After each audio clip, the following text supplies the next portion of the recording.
The 91st Heisman Trophy will be given out this Saturday. Who will walk home with it? Ladies and gentlemen, my name is Nick Frazier, and welcome to Water Cooler Talk Sports. If this is your first time here around the water cooler here at Water Cooler Talk, thank you so much for joining us. Please like the video, comment on the video, share the video. If you haven't subscribe to the channel if this is your first time here. We appreciate that so much. We're on our way to 1,000 subscribers, so please do that for us. If you are a returning viewer, we appreciate you so much for coming back and watching, man. Like the video, share the video, comment on the video. Subscribe if you haven't subscribed. Because we like to have fun around here at the Water Cooler, man, and we appreciate you so much for coming around and rocking with us. Let's get into the video for tonight, man. The Heisman Trophy is about to be presented this weekend on Saturday. Four individuals were nominated or selected to travel to New York to be at the Heisman Trophy ceremony this Saturday night. Jeremiyah Love, running back, Notre Dame.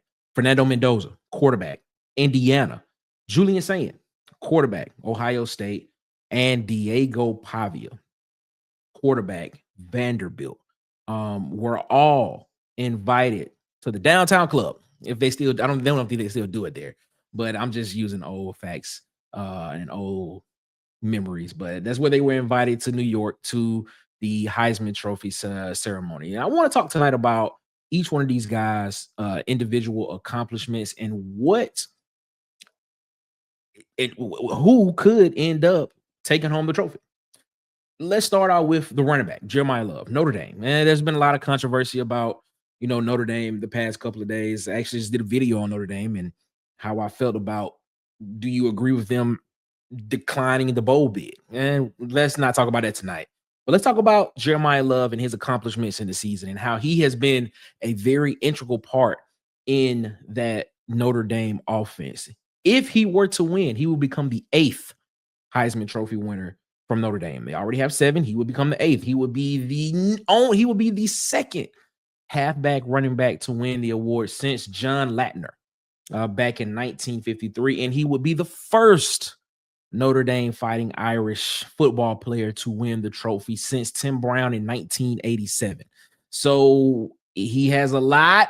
He has the opportunity to bring back some of that history and be part of history at Notre Dame. You're looking at some of his stats on the season: 199 carries, 1,372 yards, 6.9 yards he's averaging per carry, 18 touchdowns, and his longest touchdown of the season, I believe, was 90 plus yards, if I'm not mistaken. You're looking at a guy that had 27 receptions, 280 yards, 3 touchdowns on the receiving end. Was a very integral part of Notre Dame's offense. Notre Dame is a team that, ran the ball a lot. They broke in a new quarterback in CJ Carr, so they leaned on the running game. You saw him be very dominant in the running game. You saw him be able to help his team win games in the running game. Notre Dame leaned on the running game until their defense was able to, kind of come up to par, by week 3 or 4 of the season. But it's an opportunity that this man can come in and win and win the Heisman Trophy. Will they give the Heisman Trophy to a running back? I don't know, because when you look at the leading backs in the country, you look at an Ahmad Hardy at Missouri, who has almost 1,600 yards carrying. You look at a Keywan Lacey at Ole Miss, who's close to that, around the same markers as Jeremiyah Love. I don't know.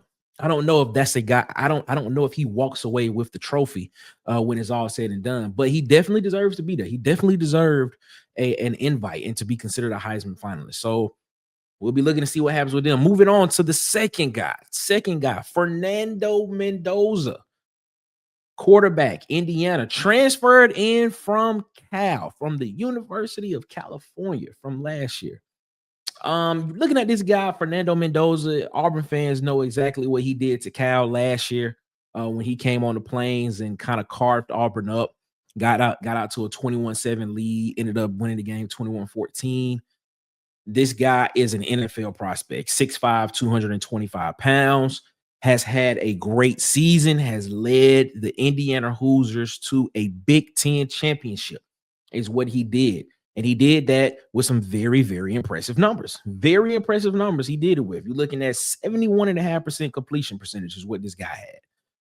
Almost 3,000 yards passing, 20 yards away from 3,000 yards passing. The actual number, 2,980, averaging 9.4 yards per throw, 33 touchdowns, 33 passing touchdowns, and his longest for the season is 62 yards. Only 6 interceptions on the season as well. But that's not it. He also added some into the rushing game for Indiana. 69 carries on the season, 240 yards, 3.5 yards he's averaged, and 6 touchdowns on the ground for the Hoosiers. So not a true dual threat kind of guy, but a guy that when he needed to use his legs, he did that for his team to get the first down, to get the extra yards, to do what he needed to do to get the next play, to extend drives. You kind of saw that. But majority of what you saw him was using his arm. And that's what he's going to go. And that's what's going to make him an NFL guy, his arm. Can make throws across the field, can make almost every throw on the field. When his feet is set, looks good in the pocket. And he led Indiana, like I stated, to a Big Ten championship. A lot of people did not have Indiana winning that game. But on the back of defense, he made a very nice play on, I think it was fourth down. It was either third or fourth down late in the game when Indiana was driving down the field to kind of turn that clock down some more. He made a nice throw, a nice downfield throw that kind of sealed that game for Indiana and taking home the Big Ten championship trophy, man. If he were to win the Heisman Trophy for the Indiana Hoosiers, he would be the first player from Indiana to win the Heisman Trophy. Has a chance to make history. Moving along, Julian Sayin. Man. I don't know. I don't know if you would consider him a redshirt freshman or if you would consider him a sophomore. Because I think he would be classified as a sophomore. But a guy that's been a phenom. Started at Alabama. Did not stay at Alabama. He really he was only there for probably 2 or 3 months. And then after Coach Saban retired, he ended up hitting the transfer portal and he went to Ohio State. Stepped in as the starter this year. And has looked pretty good. All season long. A lot of people have been calling him a phenom or a guy that's going to be a problem for the next 2 to 3 years in college football. And the numbers, he has the numbers to back it up. You're looking at a guy that has 78% completion percentage. 3,323 yards passing is what this guy has done. He's throwing the football around the yard, especially when you got a guy like Jeremiyah Smith that you're throwing the football to. I mean, you can't go any wrong. You can't go wrong there, man. Averaging 9.3 yards per throw, 31 touchdowns, only 6 interceptions on the season, and his longest pass of the season was an 87-yard pass as well. Now, on the rushing tip, not that much. It wasn't that much of a rush. It wasn't that dangerous. 37 carries, -2 yards. I'm pretty sure a lot of that was sack yards.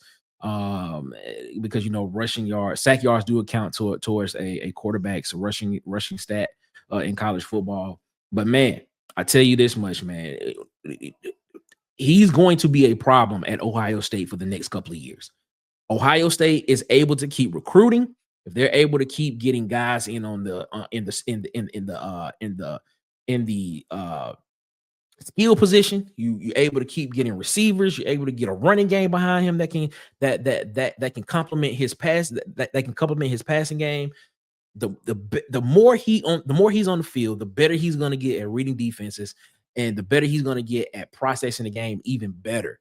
Because he's doing it at a very high clip right now. If he were to win the Heisman Trophy, he would be Ohio State's 7th Heisman Trophy winner if he were to win the trophy. They have 6 now, including back-to-back Heisman Trophy winner Archie Griffin, and the last one to win the Heisman Trophy for for Ohio State would be Troy Smith, the quarterback. Back in, I want to say 2005 was the last time he won that Heisman Trophy. And he would be the next one. So kind of restoring that that glory that Ohio State has kind of not had on the accolade tip with the Heisman Trophy in years, especially when you had CJ Stroud, who was a Heisman Trophy finalist twice and did not win the award. Could we see Julian Sayin walk away with this trophy? And if he were to walk away with the trophy, we could potentially see him do what Archie Griffin did at Ohio State if he were to win this trophy, because he's just going to get better and better and better. I don't see where he regrets. I wouldn't be surprised if Ohio State is still in the conversation next season. He's back in the Heisman Trophy conversation again. If he again win or lose this time, he's back in it again next year. So he has an opportunity to make real history, do some very good things if he were to win this one and be in the conversation a year, 2 years from now as well. So we look forward to seeing what he does, man. And then finally, the renegade of the group. That is my name for it. The renegade of the group. Diego Pavia, quarterback, Vanderbilt University. Ladies and gentlemen, that is correct. Vanderbilt University. Diego Pavia will be a Heisman finalist and will be in New York City this weekend, this Saturday. Man, I'm excited for this one because when you look at the numbers, they pop out. He has improved in every category from his first year at Vanderbilt to this year. Of course, he transferred in from New Mexico State with Tim Beck and with Jerry Kill, who came in to be the offensive coordinator and offensive assistant on Vanderbilt staff. They brought in their quarterback, Diego Pavia. This season, Pavia, 71% completion percentage. 3,192 passing yards. He's averaging 9.4 yards per average. 27 passing touchdowns. 8 interceptions. 71 yards is his longest pass play on the season. That is very comparable to the other two quarterbacks in this category. Very comparable. From completion percentage, he's comparable with Mendoza. Sayin is higher. Passing yards, he's second between those three, right on par with Julian Sayin, and he's above Mendoza. The average is there. He's the same as Mendoza and just a 0.1 above Sayin. Touchdowns are almost there. He's not at 30, but he's at 27. He has 8 interceptions. But then when you look at him on the rushing tip, this is what you look at it potentially as what you would call a dual threat quarterback by the numbers. 152 carries, 826 rushing yards, averaging 5.4 yards per average and 9 touchdowns. He's accounted for 36 total touchdowns on the season. And look at this. From the 2024 season to the 2025 season, his completion percentage went from 59% to 71%. His attempts went from 298 to 340. His average went from 7.7 to 9.4, which is really good. His interceptions went up by 4, from 4 to 8 from the previous season. But the narrative of he may not be able to play at the next level is really interesting to me.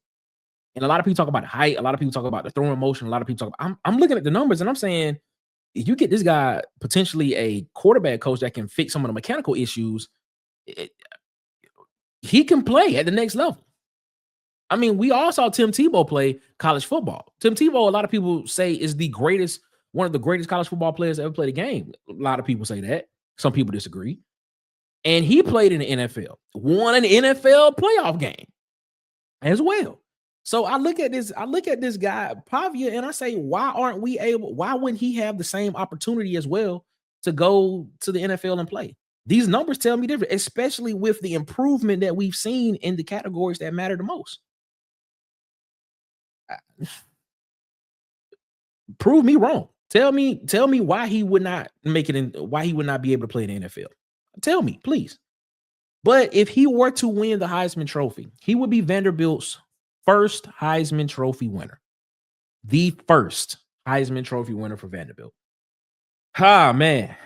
A lot of history on the line that could be made this weekend in New York. If I had to pick, I think this is a two-person race. I think this race is between Fernando Mendoza and Diego Pavia. I think that's where this lands. I think because you have other running backs in the country that have better numbers than Jeremiyah Love, I think that's gonna kind of hinder him. But when you look at him and how he's so integral to that offense, that may give him a little bit of a bump. Julian Sayin, uh, he could be in this, but we have a recency bias as well. Losing in the Big Ten championship game can be I don't want to say detrimental to him because he did not have the best performance in the Big Ten championship game. And I'm not saying Mendoza had that much of a better performance either, but Mendoza did win the game. He did help his team win the game. So they did win. I look at Pavia, man, and a lot of people say the SEC is the best conference in college football. And you looking at Pavia that led a team that won 7 games last year, 6, 7 games last year, to a team that has won 10 games this year, and a lot of people feel like should be in the college football playoff. Me, one of those people. Uh, and you see him get better in critical statistical categories. I, I, and you look at the rushing side of it to where he's also helped his team there. And you look at moments in the season to where you say, if this didn't happen, this team could legitimately be 11 win or undefeated team. Go back and watch the Texas game. Go back and watch the Alabama game with Pavia. Simple mistakes in those games that cost them those wins. But then you look at that Vanderbilt team against Virginia Tech at the beginning of the season being down 20-3 and then coming back and winning their game 44-20, or going out and beating an LSU team at the time that was ranked 31-24 at home. And that game going back and forth, and you looking at how that offense looked, with him at the helm and how he just motivated that team to win. I probably will lean Diego Pavia right here with taking home the Heisman Trophy. I probably will lean that way. If I had a vote, that is the way I would go. I would go Diego Pavia as the guy that would take home the hardware. He would be the 91st Heisman Trophy winner, and Vanderbilt would have their first Heisman Trophy winner in that case. Hey, tell me what you think in the comments. Tell me what you think. If you disagree, tell me why you disagree. If you think it should be another person, tell me why you think it should be another person. But it could.